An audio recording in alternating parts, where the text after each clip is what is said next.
하나님, 지난 한 주간 우리의 삶을 지켜보아해 주시다가 이 시간 공동체가 함께 모여 하나님 앞에 찬양과 경배를 올려드리게 하시니 감사를 드립니다. 이 시간에 우리의 모습 그대로 하나님 앞에 겸손히 무릎 꿇고 나아갑니다. 십자가에서 흘리신 예수 그리스도의 보혈로 우리를 다시 한번 적셔주시고 우리의 생각, 우리의 계획, 우리의 마음들을 십자가 앞에 겸손히 내려놓을 때 하나님의 생각, 하나님의 계획, 하나님의 마음을 우리가 알고 주님이 주시는 능력으로 우리의 삶 속에 하나님의 나라를 세워드리는 그런 건강한 그리스도인 되기 원하오니 이 시간에 선포되는 말씀을 통하여 역사하여 주시옵소서. 예수님의 이름으로 기도합니다. 아멘. 여러분, 큰일 났습니다. 지난 금요일 밤이었지요. 우리는 너무 궁금했습니다. 과연 현우는 누구를 선택할 것인가?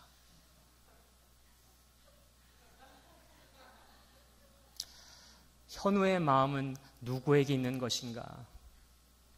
도대체 현우가 누구냐고요? 그러게요. 2주 전이었죠. 우리가 성령의 샘을 다녀왔는데 성령의 샘을 우리 청년들과 함께 금요일 밤에 갔는데 가는 동안 그리고 가서 청년들끼리 그런 얘기하는 걸 제가 엿들었어요. 오늘 어떻게 하트 시그널 어떻게 성령의 샘에 와 있는데 못 본다는 거예요. 그래서 제가 궁금해가지고 또 따라가야 되지 않습니까? 청년 목회자가 또 청년들의 관심사를. 그래서 마지막 2회를 봤습니다. 이게 뭐냐면요. 리얼리티 TV인데요. 그러니까 리얼 예능인데요. 청춘 남녀 8명을 한 집에서 한 달인가요? 동안 살게 하면서 유심히 관찰하는 겁니다. 카메라로.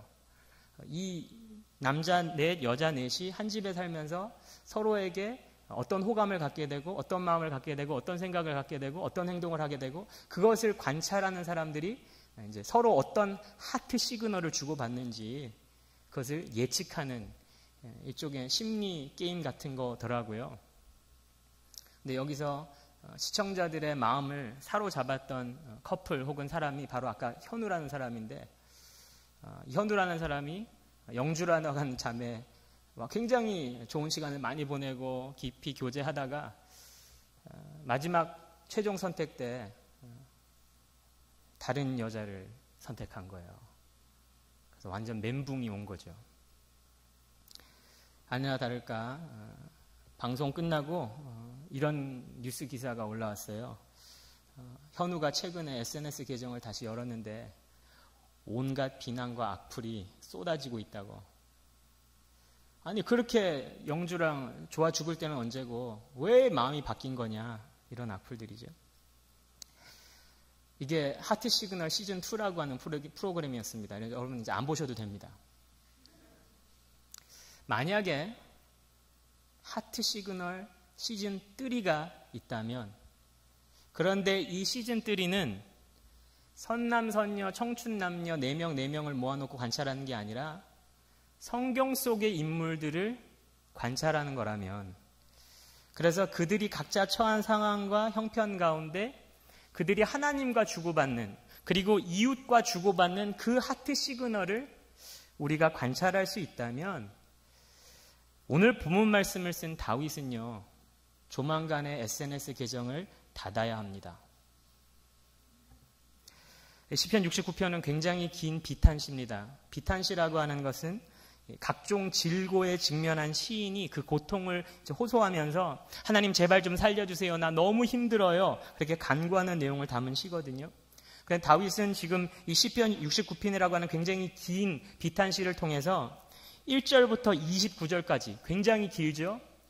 3분의 2가 넘는 이 분량을 통해서 자신의 처지를 장하게 늘어놓습니다. 그리고 하나님을 향해서 애타게 부르짖고 간절하게 외칩니다.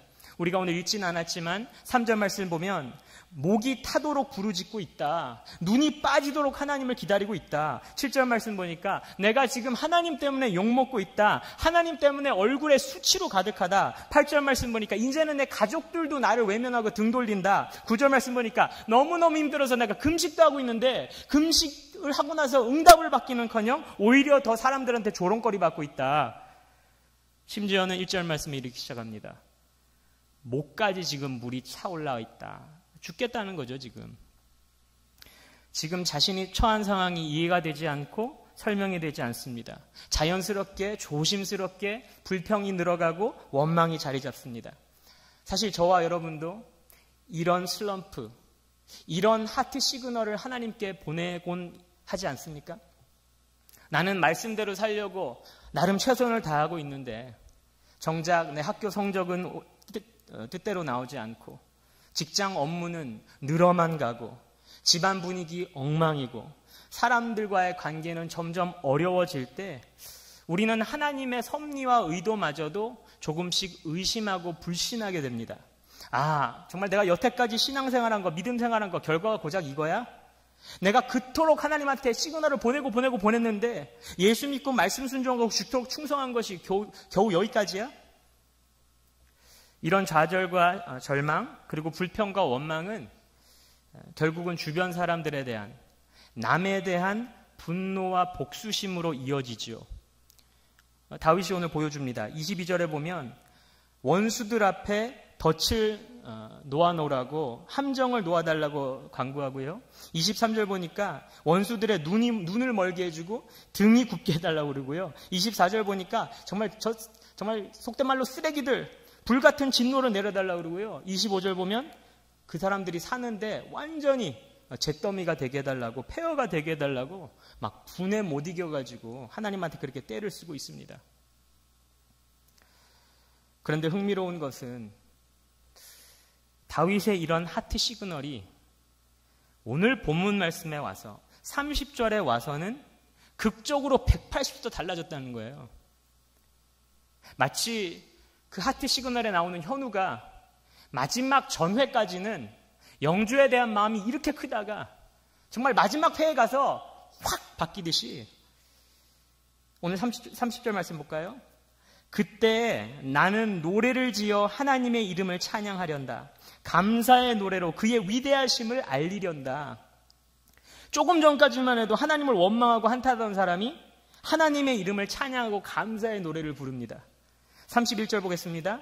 이것이 소를 바치는 것보다 뿔 달리고 굽 달린 황소를 바치는 것보다 주님을 더 기쁘게 할 것이다. 조금 전까지만 해도 내 슬픔, 내 절망에 푹 빠져있던 사람이 갑자기 하나님의 기쁨, 하나님의 소망에 사로잡혀 버립니다. 그리고 32절 말씀. 온유한 사람들이 보고서 기뻐할 것이니 하나님을 찾는 사람들아 그대들의 심장에 생명이 고동칠 것이다. 조금 전까지만 해도 목까지 물이 찼다고 나 지금 죽겠다고 하던 사람이 이제는 심장에 고동치는 생명의 소리에 대해서 선포를 합니다. 다윗에게 도대체 어떤 일이, 무슨 일이 일어난 것일까요? 도대체 현우가 마지막 현주와의 데이트에서 무슨 교제를 나누었길래 그 하트 시그널이 이렇게 바뀌었을까? 다윗이 하나님 앞에 이렇게 애타게 구하고 애타게 부르짖고 그 외치는 가운데 도대체 어떤 응답을 받았고 어떤 은혜를 경험했고 어떤 하나님을 만났길래 이렇게 바뀌었을까? 우리는 오늘 본문에서 두 가지를 크게 볼 수 있습니다. 첫 번째는 한번 따라해 주십시오. 약자의 소리를 들으시는 하나님. 33절 보겠습니다. 주님은 가난한 사람의 소리를 들으시는 분이므로 갇혀있는 사람들을 모르는 채 하지 않으신다. 지금 다윗은요, 약자에게 귀를 기울여 주시는 하나님을 경험한 것입니다. 그런 성경이 하나님에 대해서 언급할 때 막 타이틀을 많이 붙이거든요. 뭐 좋으신 하나님, 이런 하나님, 저런 하나님. 그런데 그 중에서 구약 성경에 자주 등장하는 것이 야곱의 하나님입니다. 야곱의 하나님. 여러분, 야곱이 어떤 인물입니까? 야곱은 태어날 때부터 쌍둥이의 둘째로 태어났습니다. 태어날 때 자기 형처럼 강하지도 않았고요. 능력도 없었습니다. 오죽했으면 뱃속에서 나올 때부터 먼저 나가는 형 발목을 잡고 태어났습니다. 그래서 이름도, 야곱이라고 하는 이름의 뜻도 발목 잡는 자잖아요. 쉽게 번역하면 속이는 자, 사기꾼. 그게 야곱이었어요. 이름대로 우리가 살아간다고 그 사기꾼 기질을 가지고 아버지가 돌아가시게 되었을 때 그 장자권을 노리고 형과 아버지를 속이고 달아나지 않습니까? 그 달아나고 난 후부터는 범사의 고난과 역경을 달고 다니던 인생이었습니다. 그런 사기꾼, 그런 도망자, 그런 지렁이 같은 다윗의 인생에 하나님이 직접 지켜주시고 먹여주시고 입혀주시고 응답하셨다는 것입니다. 야곱 같은 약한 자의 하나님이시라는 거죠. 야곱은 일찌감치 객지에서 타양살이 했습니다. 그리고 그 타양에서 삼촌 밑에서 일을 했는데 말이 삼촌이지 말이 친척이지 참 억울한 일 많이 당했습니다. 하나님은 그런 힘없고 그런 억울하고 그런 연약한 야곱에게 귀를 기울여 주셨습니다. 그래서 결국은 자기의 고향으로, 자기의 집으로, 아버지의 집으로 평안히 돌아갈 수 있도록 도와주셨죠. 그래서 돌아가는 길에 창세기 32장인가요? 보면 야복강 나루터에서 밤이 새도록 하나님의 천사와 씨름을 하지 않습니까? 야곱이. 근데 끝까지 안 놔주는 거야, 야곱이. 절대로 나 못 놔준다고. 나 축복해주기 전까지는 안 놔준다고. 오늘날로 치면 그냥 철야 기도를 그냥 죽은 듯이 하는 거예요. 밥도 안 먹어가면서. 하나님 나 여기서 죽이시는데 살리시는 마음대로 하시든지 응답하시든지 나는 절대로 못 든다고. 근데 하나님이 야곱을 축복해 주시죠. 그래서 이름을 바꿔주시잖아요. 속이는 자, 발목 잡는 자라고 하는 야곱에서 뭘로 바꿔주십니까? 이스라엘. 이스라엘의 뜻은 하나님과 대면하여 이겼다. 하나님과 싸워서 이겼다. 어마어마한 이름으로 바꿔주시지 않습니까? 나아가서 야곱의 자손 중에는 요셉이라고 하는 이집트의 국무총리가 되어서 야곱의 식구들 뿐만이 아니라 이스라엘 민족 전체를 먹여 살리는 정말 놀라운 민족의 영웅이 태어나게 하셨죠. 여기서 우리가 주목하고 싶은 것은 이 야곱이 이스라엘 민족의 국명이라는 겁니다. 하나님이 야곱의 이름을 이스라엘로 개명해 주시면서 그것이 이스라엘 민족의 이름이 되어버린 거예요. 그러니까 마치 제가 야곱처럼 하나님 앞에 은혜를 받았다면 앞으로 제가 살게 된 나라의 이름은 태의민국이 되는 거죠. 어마어마한 축복이 되는 거죠.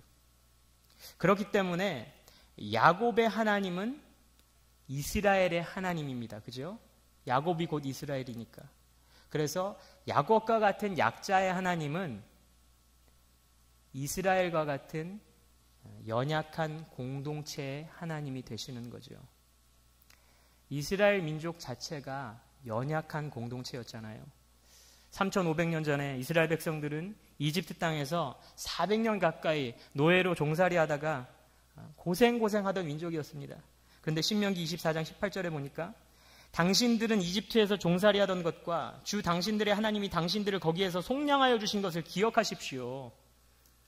남의 나라에서 약자 중에 약자로 살던 이 연약한 민족을 야곱의 하나님, 이스라엘의 하나님이 친히 구원해내시고 광야 생활 내내 보살피시고 손수 먹여 살리셨다는 겁니다. 3,500년 전에 이스라엘 백성들뿐만이 아니라 오늘을 사는 저와 여러분도 마찬가지 아닙니까?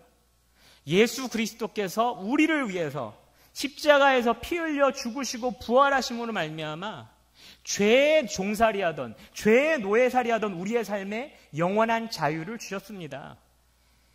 객이었던 정말 나그네였던 우리에게 영원한 본향 하나님의 나라를 마련해 주셨고요. 부모 잃은 고아와 같았던 우리에게 하나님께서 친히 아버지가 되어주셨고요. 남편을 잃은 과부와 같았던 우리에게 예수 그리스도께서 신랑이 되어주지 않으셨습니까? 우리 사랑하는 사교회 청년 여러분 그리고 사교회 성도 여러분, 지금 환난 가운데 처해 계십니까? 혹시 여러분이 몸담고 있는 그 공동체, 그것이 목장이 됐던, 우리 청년회가 됐던, 아니면 사교회가 됐던, 여러분의 가정이 됐던, 직장이 됐던, 무엇이 됐던, 여러분들이 몸담고 있는 그 공동체에 너무너무 힘없고 연약하고 답답해 죽으실 것 같습니까? 시편 46편 11절에 보면 만군의 여호와께서 우리와 함께 하시니 야곱의 하나님은 우리의 피난처시로다. 이 말씀을 가지고 나온 찬양이 하나님은 우리의 피난처가 되시며, 야곱의 하나님은 힘없고 연약한 자의 하나님입니다. 이스라엘의 하나님은 힘없고 연약한 공동체를 절대로 모르는 채 하지 않으시고 귀를 기울여 주시는 하나님입니다. 따지고 보면 내가 지금 환난 가운데 있다는 것, 우리 공동체가 지금 힘이 없고 연약하다는 것은 정말 비참하고 절망스러운 노답의 상황이 아니라 하나님의 도움을 얻을 수 있는 노워리의 그런 조건이 되는 것이죠. 여러분, 저를 지금 잘 뚫어지게 한번 쳐다보십시오. 제 얼굴을 뚫어지게 쳐다보시고 제 몸을 뚫어지게 쳐다보십시오. 네, 여러분 잘못 보시는 거 아닙니다. 저 살 빠졌습니다. 많이 빠졌습니다. 왜 제가 살을 빼고 있는지에 대해서는 다음 설교 때 공개하겠습니다. 그런데 요즘에 열심히 뛰고 있거든요. 러닝머신을 뛰고 있는데, 제가 저희 아파트에 있는 러닝머신을 뛰는데 아파트에서 관리하는 거 보니까 테레비가 있긴 있어요. 지루하니까 테레비 보면서 뛰라고. 그런데 공중파밖에 안 나와요. 그래서 제가 요즘에 EBS를 엄청 많이 보고 있습니다. 근데 EBS에 왜 이렇게 전부 다 불교 얘기인지 모르겠어요. 막 수행하는 얘기. 근데 그게 또 한번 보기 시작하면 빠져들더라고요. 교육방송화. 근데 얼마 전에 KBS를 보다가 인간극장을 보게 됐거든요. 월요일 아침에. 거기서 91세 칠갑산 우여사라고 하는 프로그램을 봤는데, 칠갑산에서 나물 캐가지고 자식 먹여 살리신 91세 된 우진수 할머니 이야기였습니다. 이 할머니가 17살 때 낯선 타지로 시집와가지고 생전 처음 해보는 농사일을 해보신 거예요. 원래 부잣집 딸이었는데. 근데 거기다가 시어머니 그리고 손위 동서들의 고된 시집살이 때문에 너무 삶이 힘들고, 거기다가 가정을 챙기지 않는 남편 때문에 이 나무를 팔면서 5남매를 혼자서 키우신 거예요. 그런데 할머니한테 물어봤어요. 할머니 91년 동안 사셨는데 돌아볼 때 가장 마음 아픈 부분은 뭐예요? 그랬더니 할머니가 하는 말이, 내가 가장 후회되고 가장 가슴 아픈 내 삶의 기억은 뭐냐면, 둘째 아들이 7살 됐을 때 가정 형편이 너무 어려우니까 이 애들 다 못 키우겠는 거예요. 그런데 손 아래 동서 중에 5번째 동서가가 아이가 없었대요. 그래서 이 둘째 아들을 그 집에 거의 입양 보내듯이 보내버린 거예요. 거기서 좀 살라고. 그런데 이 할머니가, 엄마죠, 아이를 보낼 때 그 7살 된 애가 얼마나 엄마랑 같이 살고 싶었겠어요. 근데 보낼 때 엄마가 약한 모습을 보여주면 애가 그거 못 버틸 거라고 생각하고, 애가 가는 날도 그 아이에게 한 번 눈빛 주지 않고, 아이가 그 작은 어머니인 거죠. 작은 어머니 집에 가서 편지를 계속 보냈대요. 집에 돌아가고 싶어요. 제 소원은 엄마 아빠랑 같이 사는 거예요. 그런데 이 할머니가 한 번도 답장을 안 했대요. 그게 한이 맺히고 그게 가슴 아프다고. 여러분, 이 세상에 누가 이 우진순 할머니의 그 고통을 위로할 수 있을까요? 그리고 감히 누가 그 둘째 아들의 상처를 씻어줄 수 있을까요? 7살 된 아들의 그 눈물 젖은 편지를 애써 외면하고 철저하게 모른 채 해야만 했던 그 어미의 심정을 누가 알아줄까요? 바로 하나님 아버지입니다. 2000년 전에 하나님의 하나밖에 없는 아들 예수 그리스도는 십자가에서 짐승처럼 처절하게 피 흘려 죽어가고 있었습니다. 엘리 엘리 라마 사박다니, 나의 하나님 어찌하여 나를 버리셨나이까. 쉽게 말하면 아버지랑 떨어지기 싫어요. 아버지랑 같이 있을래요. 나 버리지 마세요. 아들은 아버지를 애타게 찾고 찾았습니다. 떨어지기 싫다고 부르짖고 절규했습니다. 그런데 하나님은 그 아들의 고통, 그 아들의 절규를 철저하게 외면하고 모른 채 했습니다. 너무나 비정한 아버지의 모습 아닙니까? 근데 하나님이 왜 그러셨습니까? 오늘 33절 말씀. 주님은 가난한 사람의 소리를 들으시는 분이므로 갇혀있는 사람들을 모르는 채 하지 않으신다. 하나님은 내 기도 소리 들어주시려고 하나밖에 없는 아들의 절규를 외면하셨습니다. 하나님은 나의 죄의 사슬을 자유케 하시려고 하나밖에 없는 아들의 십자가 죽음을 모른 채 하셨습니다. 36절 말씀. 주님의 종들의 자손이 그 땅을 물려받고 주님의 이름을 사랑하는 사람들이 거기에서 살게 될 것이다. 저와 여러분 때문에, 우리같이 힘없고 연약하고 죄의 노예로 살던 사람들 때문에 우리로 하여금 주님의 이름을 부를 수 있고 주님의 자손이라 불릴 수 있는 그 특권을 누리게 하시려고 정작 하나밖에 없는 자기 아들은 그렇게 모른 채 하셨던 것입니다. 우리 사랑하는 사교회 성도 여러분, 비록 우리는 힘이 없고 연약한 이 세상의 이방인들이지만 야곱의 하나님, 약한 자의 하나님을 의지함으로 말미암아 우리의 영원한 본향에 평안히 돌아갈 뿐만이 아니라 주님의 이름조차 몰랐던 자의 인생에서 이제는 주님의 이름을 사랑하는 자의 인생으로 바뀌게 되고, 나아가서 우리 공동체 안에서 민족을 살리고 나라를 구하는 통일 대한민국의 대통령 같은 그런 영적 거장들이 나오게 될 줄로 믿으시기를 주님의 이름으로 축복합니다. 첫 번째로는 약자의 소리를 들으시는 하나님. 마지막으로 두 번째, 예배를 통해서 힘을 주시는 하나님을 만났습니다. 34절 말씀 보니까 하늘아 땅아 주님을 찬양하여라. 바다와 그 속에 살고 있는 모든 생물아 주님을 찬양하여라. 지금 다윗이요, 모든 세상 만물들한테 찬양하라고, 예배하라고 선포합니다. 왜냐하면 우리가 하나님을 찬양할 때, 우리가 하나님을 예배할 때 우리는 하나님의 구원과 하나님의 회복과 하나님의 능력을 경험하기 때문이지요. 35절 말씀. 하나님께서 시온을 구원하시고 유다의 성읍들을 다시 세우실 것이니 그들이 거기에 머무르면서 그곳을 그들의 소유로 삼을 것이다. 다윗은 시온을 구원하시고 유다의 성읍들을 재건하시는 그 하나님의 능력을 예배를 통해서 경험한 것입니다. 시편 20편에 보면 지금 다윗이 전쟁터로 향하고 있는데 그 전쟁터로 향하는 자기의 군주를 위해서 이스라엘 백성들이 기도하는 내용이 나옵니다. 근데 시편 20편 2절에 보면 이렇게 나와 있습니다.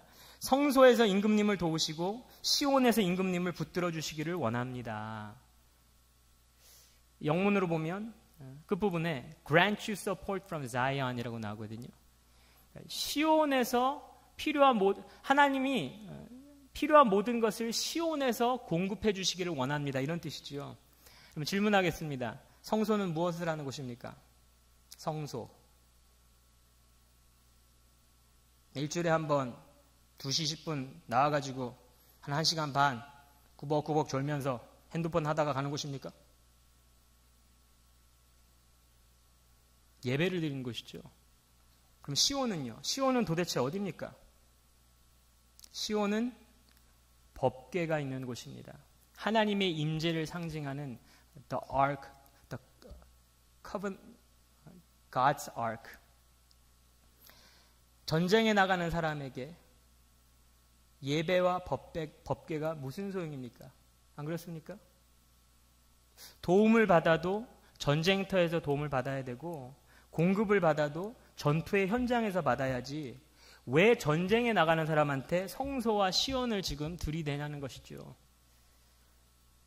우리가 기말고사를 잘 치려면 도서실에 가서 독서실에 가서 도서관에 가서 책을 펴고 공부를 해야지. 우리가 장사를 해서 돈을 많이 벌려면 주일에도 문을 열고 손님 한 명이라도 더 받아야지. 왜 자꾸 예배당에 나와서 예배하라고 그러냐는 거죠. 그 이유는 우리가 싸우는 전쟁의 승패는 전쟁터가 아니라 예배의 자리에서 이미 결정이 나기 때문입니다. 여러분, 여호수아 6장에서 이스라엘 백성들이 여리고를 무너뜨릴 때 뺑뺑 돌아서 무너뜨렸잖아요.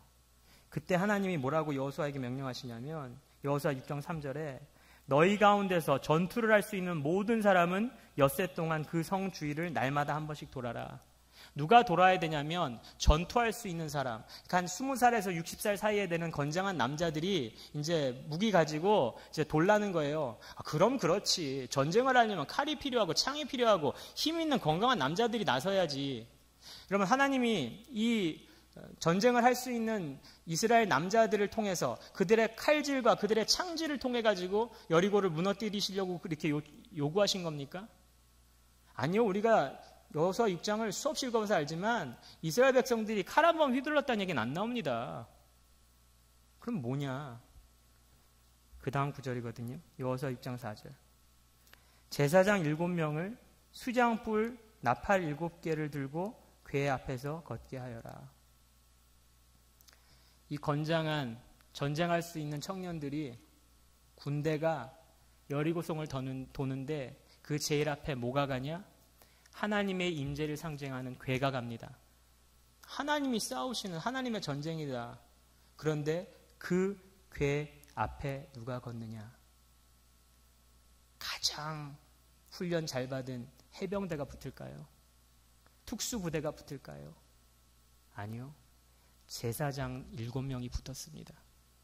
하나님을 예배하는 제사장, 하나님께 드리는 예배를 돕는 제사장들이 붙었습니다. 제사장들이 들고 있던 무기는 뭡니까? 최신식 폭탄입니까? 아니요. 하나님을 찬양하는 도구였습니다. 우리는 매일 우리의 전쟁터로 나아갑니다. 학교라고 하는 전쟁터, 직장이라고 하는, 가정이라고 하는, 연애라고 하는 전쟁터로 우린 나가서 치열하게 싸웁니다. 그리고 어떻게 해서든지 그 전쟁에서 싸워서 승리하려고 엄청난 수고와 희생을 치르고 고통을 감수해냅니다.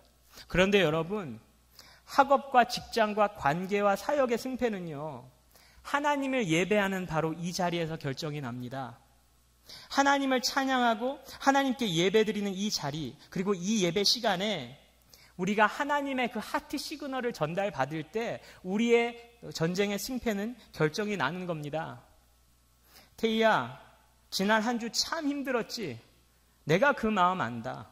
힘들어하는 너를 보면 나도 참 힘들더라. 그런데 나는 네가 다음 주도 그 자리를 꼭 지켰으면 좋겠어. 나는 네가 앞으로도 그 사람 계속해서 품고 받아줬으면 좋겠어. 왜냐하면 그것이 내가 너를 거기에 심어둔, 내가 너를 거기로 부른 내 마음이기 때문이야. 지금 나의 하트 시그널을 네가 알아듣고 있니? 우리 학생들 한번 생각해 보세요. 내가 지금 왜 공부를 하고 있는지 모르는데, 내가 지금 당장 내일 이 기말고사 왜 쳐야 되는지를 모르는데 어떻게 학교에서 승리를 합니까? 우리 직장인들 한번 생각해 보세요. 내가 내일 당장 왜 출근해야 되는지를 모르겠는데, 내가 지금 이 사람들이랑 왜 이렇게 치고받고 힘들어야 되는지를 모르겠는데 내가 어떻게 직장생활에서 승리합니까? 사업하시는 분들, 내가 돈을 어떻게 사용해야 되는지, 어떤 목적으로 써야 되는지를 모르겠는데 어떻게 사업에서 승리를 합니까? 우리 모든 목자들, 우리 교육자들, 예수님의 양무리를 어떤 마음으로 먹여야 되는지를 모르는데 어떻게 사역에서 승리합니까?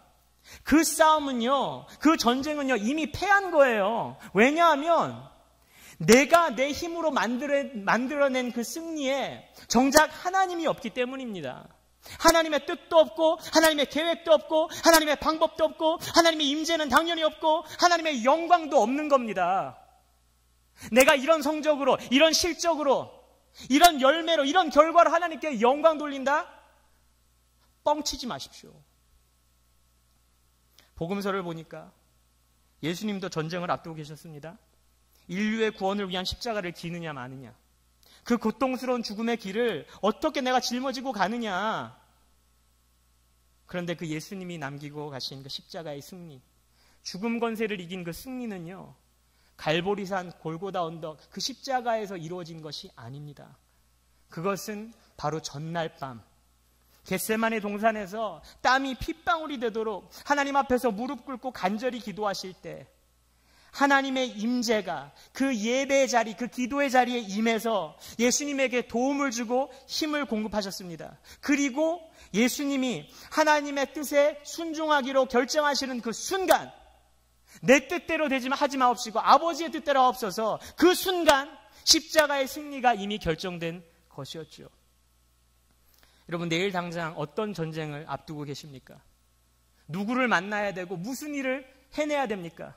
얼마나 중요한 과제, 얼마나 중요한 시험, 얼마나 중대한 업무와 만남을 준비하고 있습니까? 그것이 얼마나 중요하고 중대한지 저는 잘 모르겠습니다만은 하나님보다, 하나님과의 관계보다, 하나님의 영광보다, 하나님께 드리는 예배보다 중요하지 않을 것이라고 감히 확신합니다. 그 전쟁의 승패는 전쟁터에 나가기 이전에 하나님께 드리는 이 예배에서 결정남을 믿으시기 바랍니다. 우리가 매주 일요일 오후 이 교회 예배당에서 함께 드리는 이 예배, 그리고 흩어져서 우리가 삶을 나누는 그 목장이 결국은 우리가 세상에서 보내는 그 나머지 6일, 그 6일의 승패를 결정한다 이 말입니다.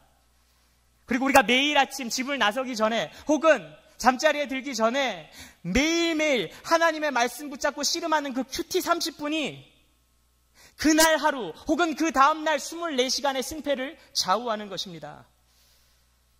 하나님의 임재가 있는 이 예배의 시간, 이 예배의 자리에서 우리에게 도움을 주시고 연약한 우리의 기도에 귀 기울여 주시고 우리의 모든 필요를 공급하시는 전지전능하신 여호와 하나님을 경험함으로 말미암아 날마다 전쟁에서 승리하는 그런 저와 여러분 되시기를 주님의 이름으로 축복합니다.